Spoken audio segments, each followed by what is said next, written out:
नमस्कार, सुमित अवस्थी हूं मैं। खबरों की खबर देख रहे हैं आप और इस वक्त की सबसे बड़ी खबर हम सबसे पहले आपके सामने लेकर आए हैं। ब्रेकिंग न्यूज़ है ये।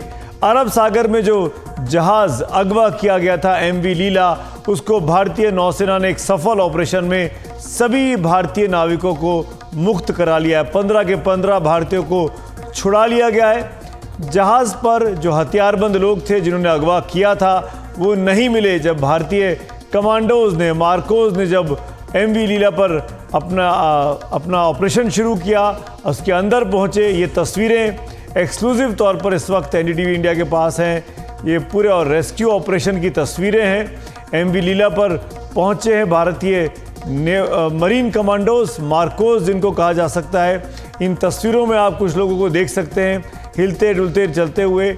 ये वही भारतीय नाविक हैं, नागरिक हैं जो इस MV लीला पर सवार थे। ये एक कमर्शियल जहाज़ था, शिप था।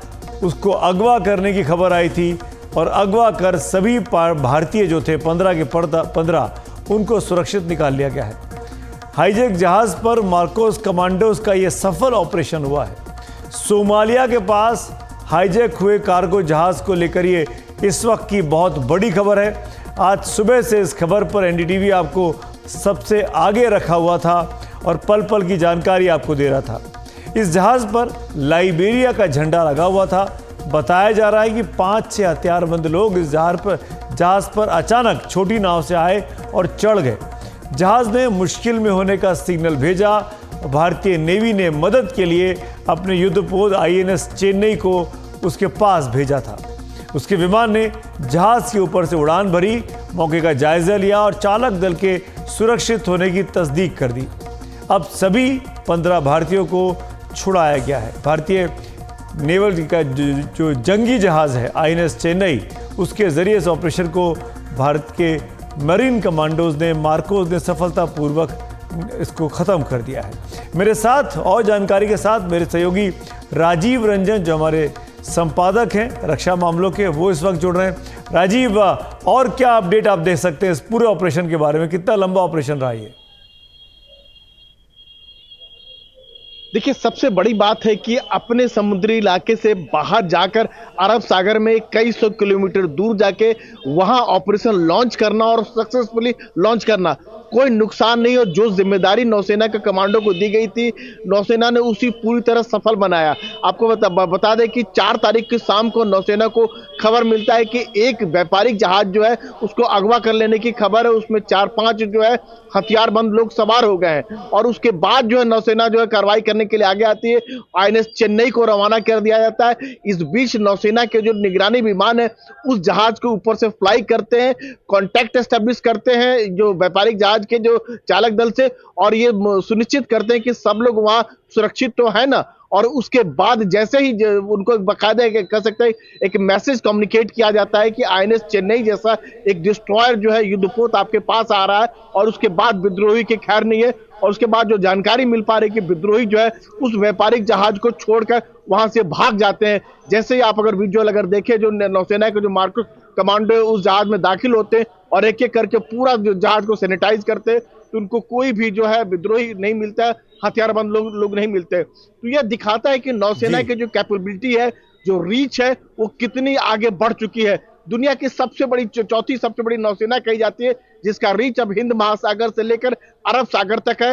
नौसेना का साफ तौर पर यह कहना है कि उसको 6 जंगी जहाज जो अरब सागर में तैनात है और जब भी मदद की गुहार लगाई जाएगी उसके पूरी तो सुनिश्चित करेगी उसकी मदद के लिए। भारतीय नेवी के लिए वाकई में एक बहुत ही बड़ा और सफल दिन है आज का, जब इतना बड़ा ऑपरेशन सफलतापूर्वक हमारे कमांडोज ने, मार्कोज ने पूरा करके दिखाया। मेरे साथ कैप्टन रिटायर्ड DK शर्मा साहब भी मौजूद हैं, जो कि इंडियन नेवी के प्रवक्ता भी अतीत में रह चुके हैं। शुक्रिया कैप्टन। मेरा पहला सवाल आप ही से, INS चेन्नई एक डिस्ट्रॉयर, एक जंगी जहाज़, और वो जब घेरता है किसी को तो जाहिर तौर पर जो दुश्मन थे, जो अपहरणकर्ता थे, जो हाईजैकर थे, उनके पास जान बचा के भागने के अलावा कोई रास्ता नहीं बचा था। ठीक बोल रहे हैं, क्योंकि इतना बड़ा जहाज, इतना सक्षम जहाज जब रिस्पॉन्ड करता है तो पायलट्स ने ठीक ही किया कि भाग गए वहां से। अदरवाइज उनको एक एक को चुन चुन के निकालते ये बाहर, और उसके बाद उनका क्या हशर होता, ये भी एक और एग्जाम्पल बनता। बट उन्होंने अपनी जान बचाई और भाग लिए।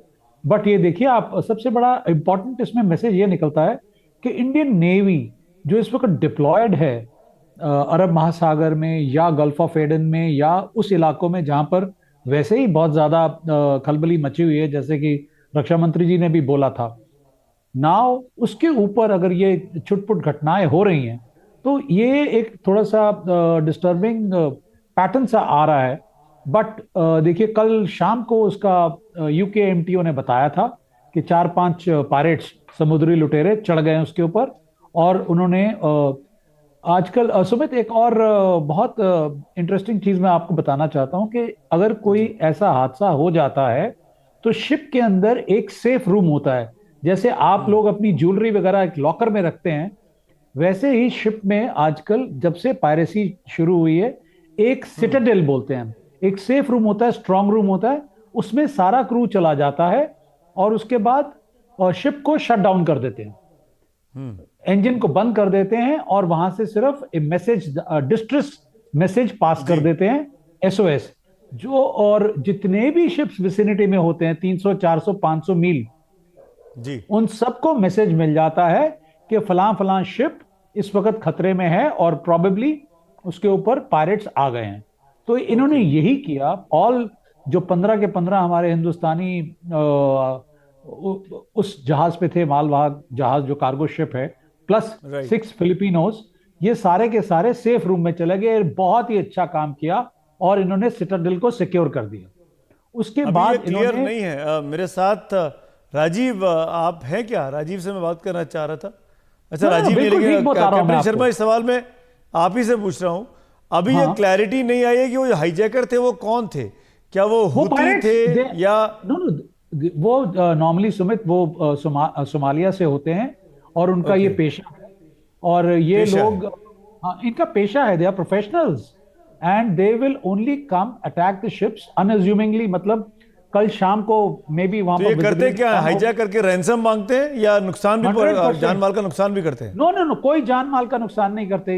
ये शिप को अपने कब्जे में कर लेते हैं और फिर उसकी कंपनी से कांटेक्ट करते हैं, वो कंपनी फिर इनको रैंसम अमाउंट पहुंचा देती है और ऐसे ही ये अपना काम करते हैं। अब ये कितना खबर ये भी आई थी कैप्टन की इस पे झंडा लगा था लाइबेरिया का, उसका क्या मतलब था? उसका ये मतलब है कि इसके ओनर्स लाइबेरिया के हैं, बट इसके अंदर जो काम कर रहे हैं, जो कार्यरत लोग हैं, वो 15 इंडियंस थे एंड 6 फिलिपिनोस थे। और ये it's a very normal thing Sumit कि शिप किसी और का हो, सामान किसी और का हो, कार्गो आपने कहीं और से लिया है, कहीं और डिलीवर हो रहा है, ये चलता रहता है 24/7। इतने बड़े बड़े शिप्स हैं। इंडियन नेवी के लिए इस ऑपरेशन को भारत के अपनी समुद्री सीमाओं से कई मील दूर जाकर, करोड़ों सैकड़ों मील दूर जाकर सफलतापूर्वक कर देना, ये कितनी हमारी प्रिपेयर्डनेस दिखाता है? एक लास्ट कमेंट आपका। Sumit, this is our bread and butter of the Indian Navy. Indian Ocean region में ही अगर आप सेफ नहीं होंगे तो फिर इंडियन नेवी का क्या मतलब है? You see the sea lanes, जहां से ट्रेड मूव कर रहा है, पूरा वेस्ट से ईस्ट कनेक्ट कहां से होता है? इंडियन ओशन रीजन से होता है। अगर आप देखिए गल्फ की खाड़ी, पर्शियन गल्फ जहां से तेल आ रहा है, गल्फ, सुएज कनाल जहां से एक्सपोर्ट इंपोर्ट्स हो रहे हैं, all this traverses through Indian Ocean region, which means Arabian Sea, then south of India and then to Bay of Bengal and goes into Southeast Asia.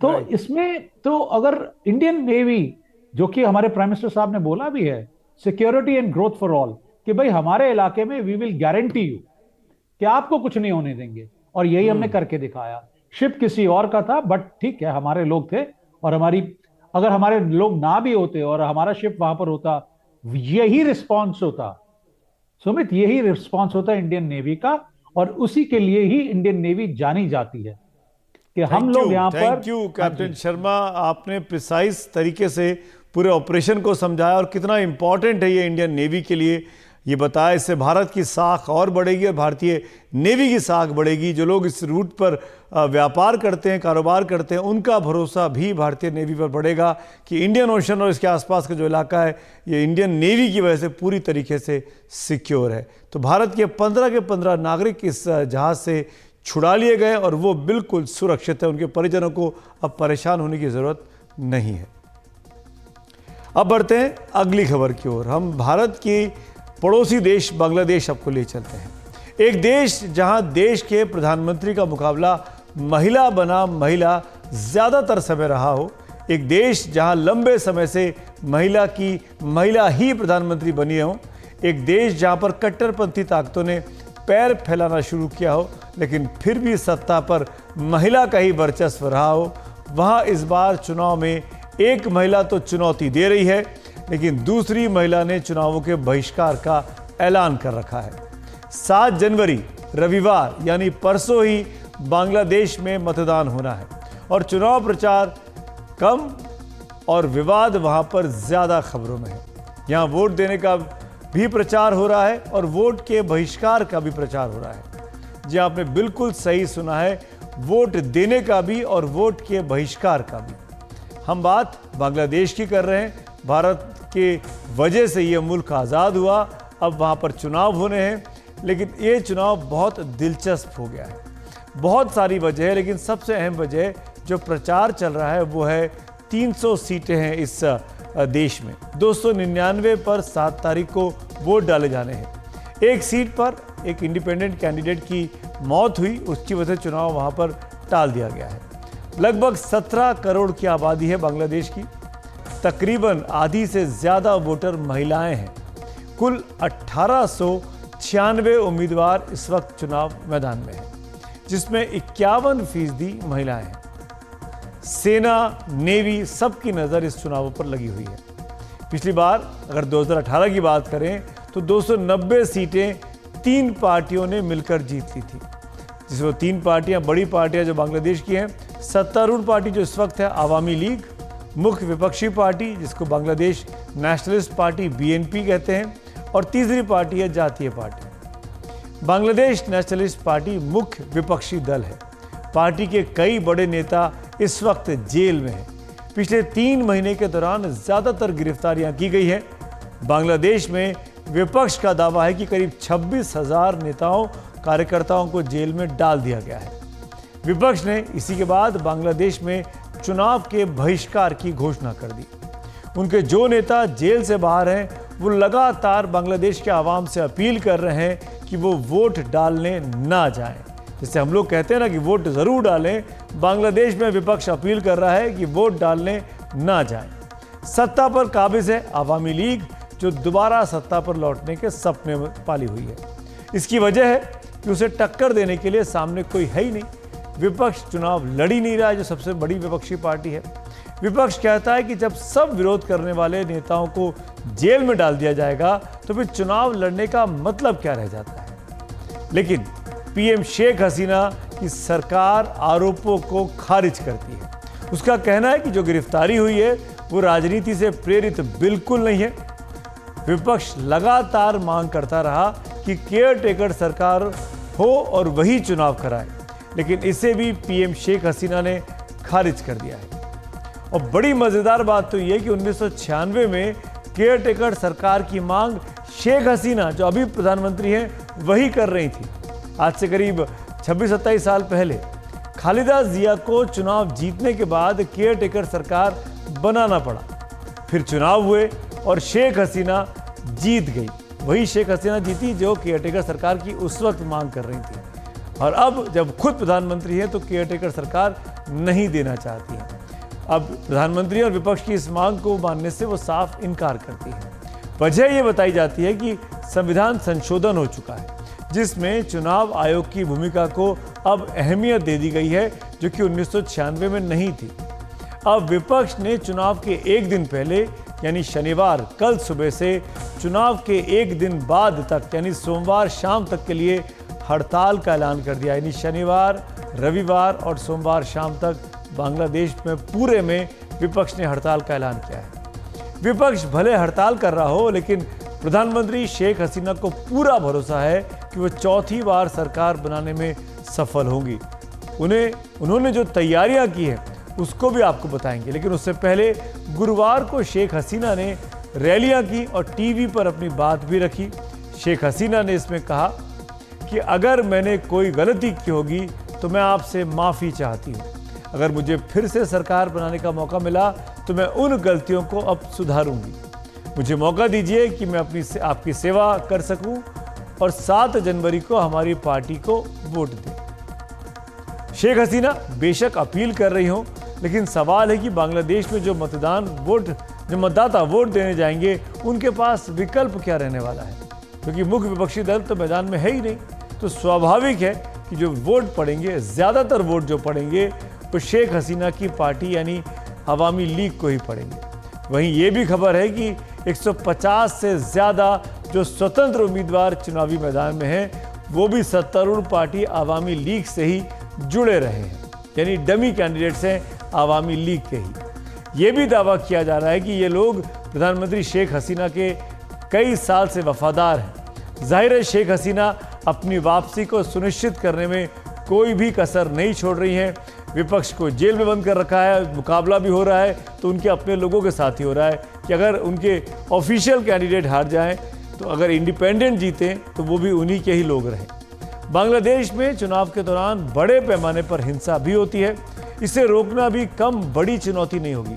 Sheikh Hasina ने शांतिपूर्ण चुनाव की अपील की और दुनिया भर की दिलचस्पी इस वक्त बांग्लादेश के चुनावों में है। 30 देशों के 180 चुनावी पर्यवेक्षक बांग्लादेश आए हुए हैं। बांग्लादेश में चुनावी प्रक्रिया पर वो नजर रखे हुए हैं। बांग्लादेश के डेली स्टार अखबार का कहना है कि अवामी लीग के नेताओं ने कॉमनवेल्थ के चुनाव पर्यवेक्षकों के साथ एक बैठक की है। डेली स्टार का ये भी कहना है कि अवामी लीग ने भरोसा दिया है कि चुनाव निष्पक्ष होंगे। चुनाव तो निष्पक्ष हो ही सकते हैं क्योंकि विपक्ष तो है ही नहीं वहाँ पे, सबके सब जेल में हैं। अब आपको बांग्लादेश के जो 2 बड़े पॉलिटिकल फिगर्स हैं उनके बारे में भी जाना चाहिए। बहुत से लोग जानते भी होंगे, उनको याद दिला देते हैं, बहुत से लोग नहीं जानते होंगे, उनको मैं अब बता देता हूँ। शेख हसीना और खालिदा जिया ये 2 सुप्रीम महिला लीडर्स हैं बांग्लादेश में जो एक दूसरे की आज की तारीख में धुर विरोधी है। दोनों ने लोकतंत्र की बहाली के लिए संघर्ष साथ साथ किया और आज से करीब 30 साल पहले सैन्य जनरल थे जनरल इरशाद तानाशाह थे। जनरल इरशाद को उस वक्त इन दोनों की वजह से सत्ता छोड़नी पड़ी थी और उस वक्त सबसे पहले शेख हसीना जो इस वक्त प्रधानमंत्री हैं उनके बारे में आपको बता देता हूँ। शेख हसीना पिछले 15 साल से बांग्लादेश की प्रधानमंत्री हैं। अवामी लीग पार्टी की वो प्रमुख है। बांग्लादेश के जो संस्थापक थे शेख मुजीबुर रहमान उनकी बेटी हैं। 1971 में जब भारत ने बांग्लादेश को आज़ाद कराया था तो मुजीबुर रहमान ही 72 में पहला चुनाव जीते थे। वही बांग्लादेश के आप एक तरीके से फादर फिगर कहे जाते हैं, राष्ट्रपिता कहे जाते हैं। कट्टरपंथी ताकतों की शेख हसीना की पार्टी और खुद शेख हसीना बहुत विरोधी माने जाते हैं। छात्र जीवन से ही वो जन आंदोलनों में हिस्सेदारी लेती रही हैं। गरीबी कम करने और प्रति व्यक्ति आय बढ़ाने में उनकी अहम भूमिका रही है। अब पूर्व प्रधानमंत्री जो खालिदा जिया हैं जो कि शेख हसीना को चुनौती देती आई हैं, वो कौन है उनके बारे में भी आपको बता देते हैं। बांग्लादेश नेशनलिस्ट पार्टी की प्रमुख है खालिदा जिया। बांग्लादेश की पहली महिला प्रधानमंत्री यही बनी थी 1991 में। 1991 और 2001 में प्रधानमंत्री बनी। 2018 में भ्रष्टाचार के आरोप में 10 साल की इनको जेल की सज़ा मिली। इस वक्त खालिदा जिया जेल में हैं और शेख हसीना इनकी जो धुर विरोधी हैं, जिनकी सरकार में वो जेल गई, वो इस वक्त वहाँ की प्रधानमंत्री हैं, जिनके बारे में अब से कुछ देर पहले मैंने आपको डिटेल में बताया। एक बात और कही जाती है कि पाकिस्तान और बांग्लादेश में केयर टेकर सरकार के अंदर चुनाव कराने की मांग उठती रही है, लेकिन बड़ा फर्क है। जहां पाकिस्तान में सरकार किसी की भी बने, सेना की भूमिका ही अहम रहती है, लेकिन बांग्लादेश में 1991 के बाद अभी तक लोकतंत्र है। वहां पे लोकतांत्रिक तरीके से सरकार चुनी जाती है और रहती भी है। 7 जनवरी को मतदान है और वोटिंग से ये साफ हो जाएगा कि कौन ज़्यादा लोकप्रिय है। वोटिंग मतलब कितने लोग वोट करने आते हैं। बॉयकॉट का ज़्यादा समर्थन होता है या वोट करने वालों का समर्थन होता है, ये देखना होगा, क्योंकि शेख हसीना चुनावी मैदान में है और खालिदा जिया और उनकी पार्टी ने चुनावों के बहिष्कार का ऐलान इस वक्त कर रखा है।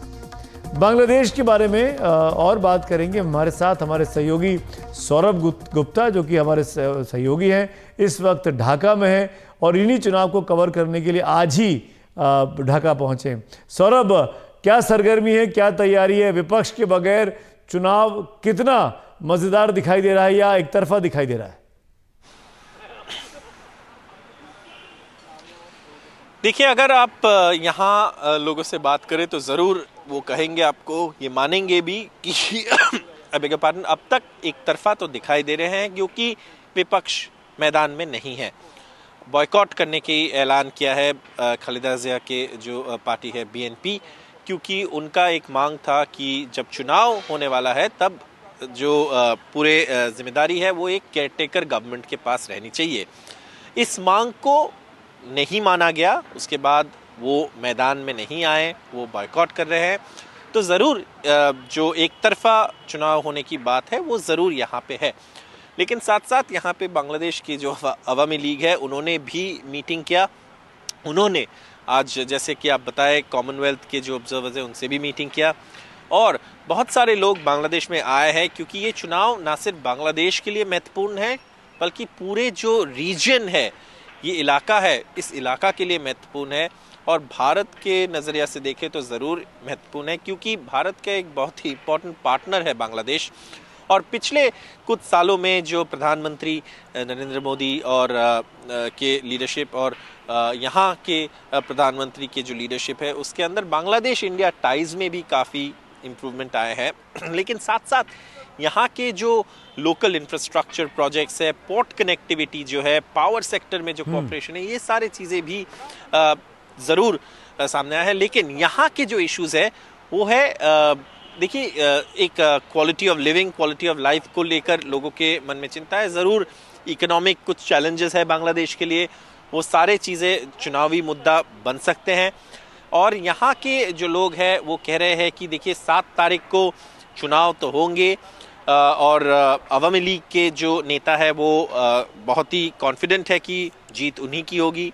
और यहाँ एक डेमोक्रेटिक प्रोसेस जो होता है उसको लेकर कुछ प्रश्न चिन्ह खड़ा किया गया है। लेकिन उनका जवाब देते हुए वो कहते हैं कि अगर कोई बॉयकॉट करते हैं तो इसका मतलब ये नहीं है कि डेमोक्रेटिक प्रक्रिया से चुनाव नहीं हो रहा है। लोग वोट डालेंगे, ट्रांसपेरेंसी के साथ वोट डालेंगे और वोट के बाद सरकार भी बनेगी, जिनको सबसे ज़्यादा वोट मिलेगा उनको। सौरभ, आप रहिए, मैं आपके पास आऊँगा। मेरे साथ 2 और एक्सपर्ट भी जुड़ गए हैं। वरिष्ठ पत्रकार गौतम लाहिरी हमारे साथ हैं। गौतम दा इस वक्त बांग्लादेश में ही हैं, चुनाव कवर करने पहुंचे हुए हैं। और मेरे साथ अयनजीत सेन हैं जो कि बांग्लादेश की राजनीति को बहुत करीब से समझते हैं, बहुत ही एक ज़माने में बहुत अच्छे पत्रकार भी रहे हैं। मेरा पहला सवाल गौतम दा आपसे है। एक चुनाव ऐसा जिसमें मुख्य विपक्षी पार्टी है ही नहीं और उल्टा वो चुनाव का बहिष्कार कर रही है, तो इस चुनाव को चुनाव माना जाएगा अंतर्राष्ट्रीय नजर में कि नहीं माना जाएगा? बात देखिए, सवाल यही है कि हसीना तो जीत रहे, इसमें से कोई शक नहीं है। लेकिन पॉइंट है कि इलेक्शन का जो क्रेडिबिलिटी है, ये क्रेडिबिलिटी दिखाना का एक बड़ा चैलेंज है आवामी लीग का, जिसको आवामी लीग खुद समझ सकते हैं। क्योंकि लोगों को बूथ में लाना, वोट देने के लिए लोग आएंगे कि नहीं, ये सबसे बड़ी एक चुनौती है। क्योंकि 2014 में जब बीएनपी बॉयकॉट किया था तो 39% वोट चुनाव पोल परसेंटेज रहा है। इस बार इन लोगों का टारगेट है कम से कम 50% कैसे लाया जाए, ताकि सारे अंतरराष्ट्रीय दुनिया को दिखा सकता है कि कम से कम लोग आके वोट दिया है। उसमें जिस अपोजिशन पार्टी के साथ कंटेस्ट नहीं है, ये बात, जो अपोजिशन पार्टी यहाँ पे थे मतलब बीएनपी, लेकिन यहाँ पे इस बार एक नया चीज दिखाई दिया है। पुराना जो आवामी लीग लीडर है, जो पूर्व सांसद है, कम से कम इसमें से 100 लोग जो खड़ा हुए हैं, उसमें से मेरे से जानकारी है 50-60 ऐसे कोई सीट होगा जिसमें कड़ी टक्कर है। ये टक्कर अगर होते हैं तो देखना है कि पहले की शिकायत था कि वोट लूट होते हैं, इस बार लूट में इन लोगों को वोट अगर देने दिया जाता है तो चुनाव का डेफिनेटली इसका क्रेडिबिलिटी हो सकता है। मुझे लग रहा है इसके लिए आवामी लीग शेख हसीना भी कह रहे हैं कि लोग को चुनाव में आने दीजिए, वोट देने दीजिए, कि उनको भी ये पता है कि अंतरराष्ट्रीय इंटरनेशनल कम्युनिटी सवाल उठा सकते हैं।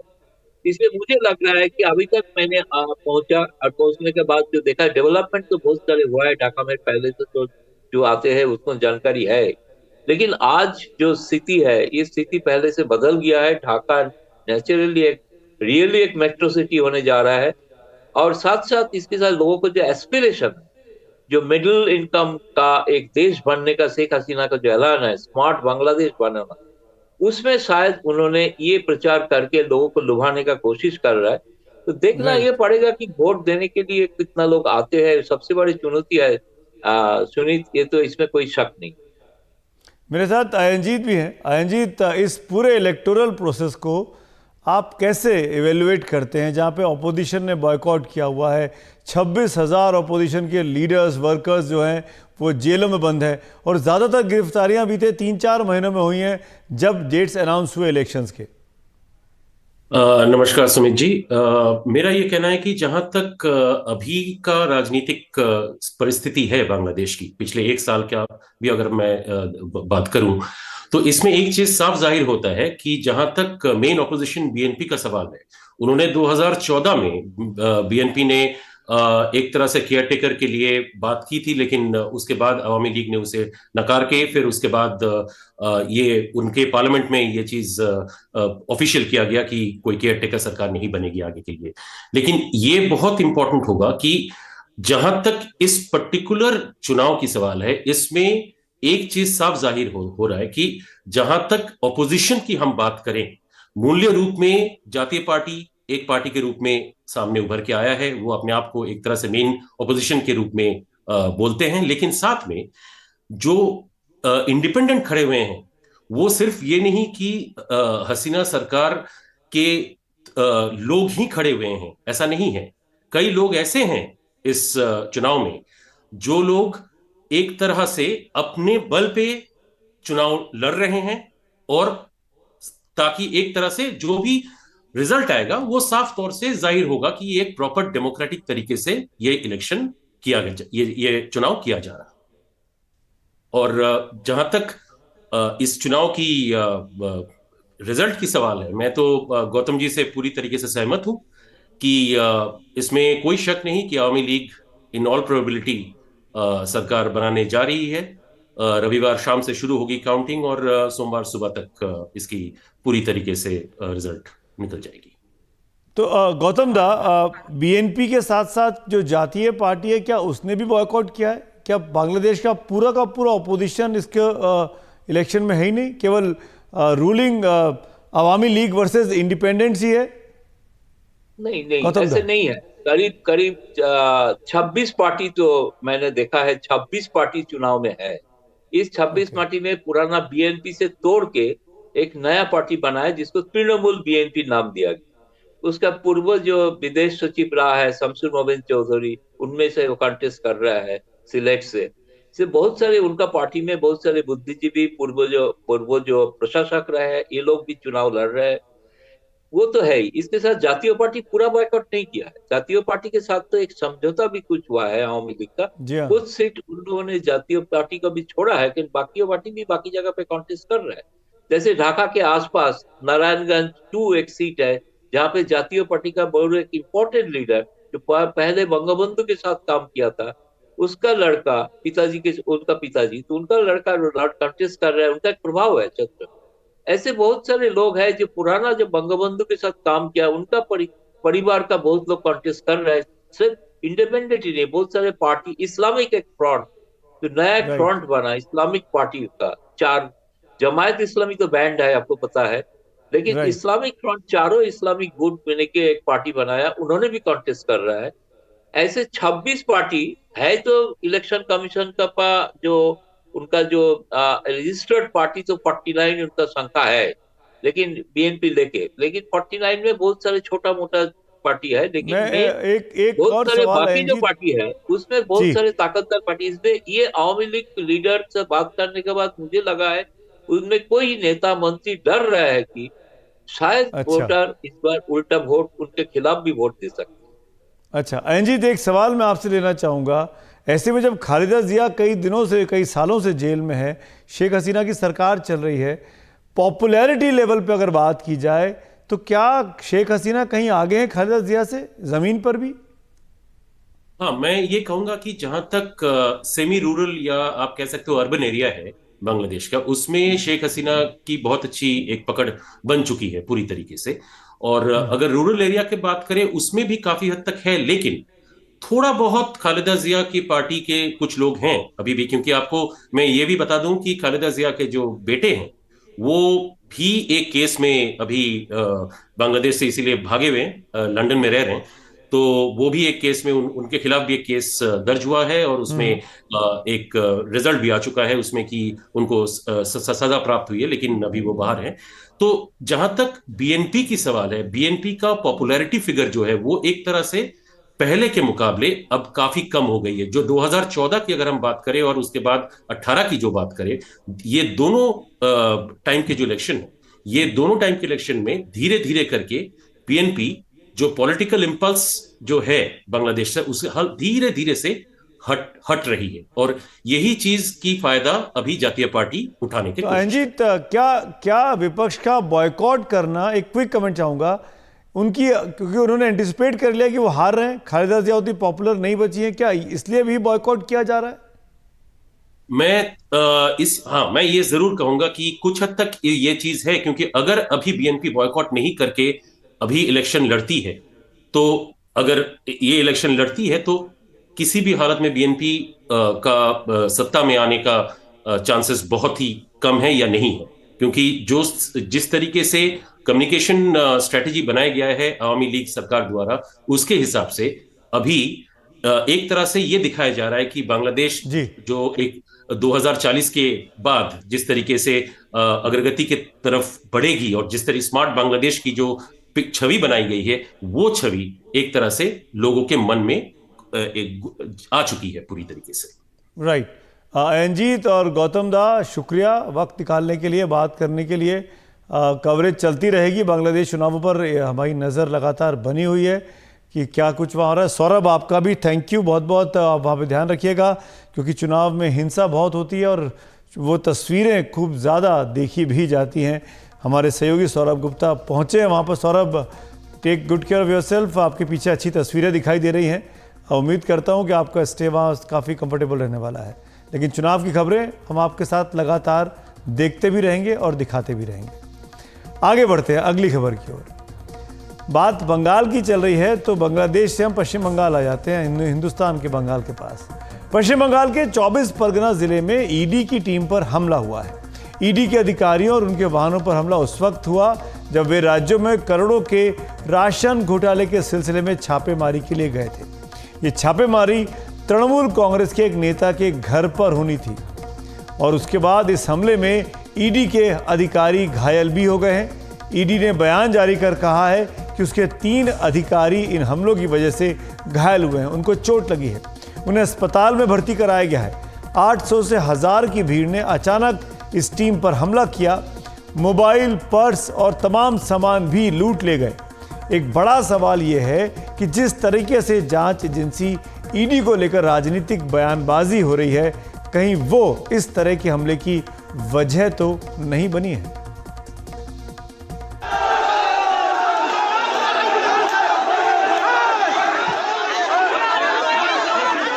पश्चिम बंगाल के 24 परगना जिले में संदेशखली में ईडी की टीम पर हमला।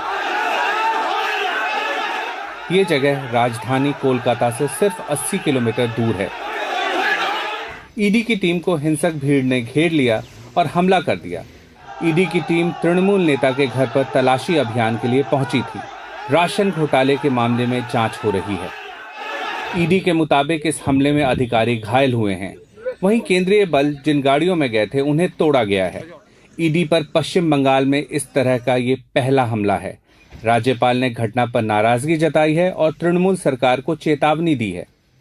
यह एक भयानक घटना है। यह चिंताजनक और निंदनीय है। लोकतंत्र में बर्बरता को रोकना सरकार का कर्तव्य है। यदि कोई सरकार अपने मूल कर्तव्य में विफल रहती है तो भारत का संविधान अपना काम करेगा। ईडी पश्चिम बंगाल में बहुत सारे केस की पड़ताल में जुटी हुई है। टीचर्स रिक्रूटमेंट स्कैम और पीडीएस स्कैम में तृणमूल कांग्रेस के बहुत सारे नेताओं को ईडी ने पूछताछ की है। इनमें अभिषेक बनर्जी भी शामिल है। राज्य के मंत्री ज्योतिप्रिय मल्लिक को ईडी ने पिछले साल गिरफ्तार किया था, मगर तृणमूल कांग्रेस ने हमेशा ये दावा किया है कि केंद्र सरकार केंद्रीय जांच एजेंसियों को विरोधी दलों के विरुद्ध इस्तेमाल कर रही है। और आज की जो घटना संदेशखाली में हुई है, ये एक नया राजनीतिक मोड़ लेता दिख रहा है। तृणमूल कांग्रेस और बीजेपी के बीच राजनीतिक बयानबाजी शुरू हो चुकी है। बीजेपी ने इस घटना पर सरकार को घेरा है, जबकि टीएमसी बचाव कर रही है। आज पश्चिम बंगाल के लिए ब्लैक डे है। शाहजहां का जो बाहिनी है, गुंडा बाहिनी है, वो लोग पूरा अटैक किया पूरा ईडी सीबीआई अधिकारी के ऊपर। दुख का बात है, ये जवाब 2024 में पश्चिम बंगाल का जनता ने देंगे। टीएमसी किसी भी तरह की हिंसा का समर्थन नहीं करती है। गांव वालों का कहना है कि उन्हें केंद्रीय बलों ने उत्तेजित किया था। वहीं तृणमूल पर हमला करने में कांग्रेस भी पीछे नहीं है। इसमें ये जगजाहिर होते हैं कि बंगाल में कानून और व्यवस्था की हाल कितना बुरा होते जा रहे हैं। आज जख्मी हुए हैं, कल ईडी वाले अगर खत्म हो जाए, खून हो जाए, तो हमें मुझ जैसे लोगों के लिए ये अचरज की बात नहीं होगी। बीजेपी की नजर लोकसभा चुनाव में बंगाल में ज्यादा से ज्यादा सीटें जीतने पर है। वहीं केंद्रीय एजेंसी पर इस तरह के हमले ने राज्य में पार्टियों को नया मुद्दा दे दिया है। रतनदीप चौधरी की रिपोर्ट, एनडीटीवी इंडिया। तो जो कुछ हुआ आज 24 परगना जिले में, उसको कतई भी मुनासिब नहीं कहा जा सकता। आज जांच करने अधिकारी गए थे, अधिकारियों के साथ किस तरह की हिंसा करना, राजनीतिक बयानबाजी, राजनीतिक लड़ाई अलग है, लेकिन इस तरीके से बात करना ये वाकई में बंगाल की सियासत को तो गरमाता ही है, लेकिन लोगों को भी उकसा देता है कि वो इस तरीके से अधिकारी जब आए तो उन पर हमला कर दे। फिलहाल जिसे आप कबाड़ कहते हैं, जिसको आप घर का कूड़ा कहते हैं, जिसको आप इस्तेमाल में नहीं करते और ऐसे ही कंडम कर देते हैं, फेंक देते हैं, क्या आप सोच सकते हैं कि उस कबाड़ का कारोबार करोड़ों अरबों रुपए का हो सकता है? जी हाँ, ऐसा बिल्कुल है। नोएडा और ग्रेटर नोएडा में इस करोड़ों के कारोबार के माफिया सक्रिय है। माफिया रवि काना पर पुलिस ने अब शिकंजा कसा है। अब तक उसकी 200 करोड़ की संपत्ति को पुलिस ने सील कर लिया है, लेकिन ये तो बस शुरुआत भर है। माफिया पुलिस की पकड़ से अभी तक दूर है। आखिर कैसे एक सरिया चोर बन गया स्क्रैप का इतना बड़ा माफिया? पूरी कहानी बता रहे हैं मेरे सहयोगी रवीश रंजन शुक्ला। 30 सेकंड के इस वीडियो में आपको कुख्यात स्क्रैप माफिया रवि काना पुलिस वालों से घिरा दिख रहा है। 2014 में इसके बड़े भाई माफिया हरेन प्रधान की हत्या के बाद इसने गैंग की बागडोर अपने हाथों में ले ली। फिर लोगों को डरा धमकाकर कबाड़ के जबरन ठेके लेने लगा। देखते ही देखते कबाड़ से करोड़ों रुपए इसने बनाए। दिल्ली एनसीआर में इस तरह के कई गोदाम और संपत्तियों को अब पुलिस सील कर रही है। अगर इस गोदाम की मैं लोकेशन आपको दिखाऊं तो ये जो गौतम ग्रेटर नोएडा का ये पूरा इलाका है, और ये एक सुनसान जगह पर ये पूरा जो गोदाम है वो है। अगर आप देखिए तो दूर तक यहाँ पर कोई फैक्ट्री नहीं है। तो इस तरीके के सुनसान जगह पर ये इसकी जो ये गोदाम है, ये काफी बड़ा गोदाम इसने यहाँ पर लिया हुआ था, और जितना भी स्क्रैप है वो जबरन जो है वो यहीं लेकर आते थे। खास तौर पर जो सरिया है यानी लोहे का जो स्क्रैप है उसका इसका एक बड़ा काम बताया जा रहा है। स्क्रैप के कारोबार में इनकी कुछ ये संलिप्त हैं और उसमें ही डरा धमकाकर टेंडर्स लेना और उस तरह से इन्होंने अपना बिजनेस बढ़ाया था। उसकी कुछ कंप्लेंट्स थी जिसके आधार पर ये गैंगस्टर पंजीकृत हुआ है। दिल्ली के न्यू फ्रेंड्स कॉलोनी की ये आलिशान कोठी रवि काना की बेहद करीबी काजल झा की है। करोड़ों रुपए की इस कोठी को गौतम बुद्ध नगर की पुलिस ने सील कर दिया है। रवि काना के 16 गैंग मेंबर्स में सबसे खास काजल थी। रवि काना की बेनामी संपत्तियों का हिसाब किताब यही रखती थी। अभी तक इनके जो हमारा बीटा 2 वाला मुकदमा है उसे मिला के अभी तक 11 मुकदमे इसमें दर्ज हैं, जिसमें एक्सटॉर्शन और कुछ चोरी के भी मुकदमे हैं। डराने धमकाने से संबंधित भी धाराएं उसमें हैं। अभी जो इनकी एक फैक्ट्री थी प्राइम प्रोसेसिंग टूल बिसरक में और एक इकोटेक 1 में श्री कृष्णा स्टील्स, उनको हमने सील किया है। बाकी जो इनके ठिकाने हैं वहाँ पर भी दबिश लगातार पुलिस कर रही है। रवि काना के 2 और सहयोगी राशिद और अफसार अली को पुलिस ने गिरफ्तार किया है, लेकिन रवि काना समेत दूसरे लोगों की तलाश में छापेमारी चल रही है। नोएडा में सुशील राठी और अरविंद उत्तम के साथ रवीश रंजन शुक्ला, एनडीटीवी इंडिया। तो आज खबरों की खबर में मेरे साथ फिलहाल इतना ही। आपका वीकेंड शुभ हो, स्वस्थ हो, शुभ रात्रि।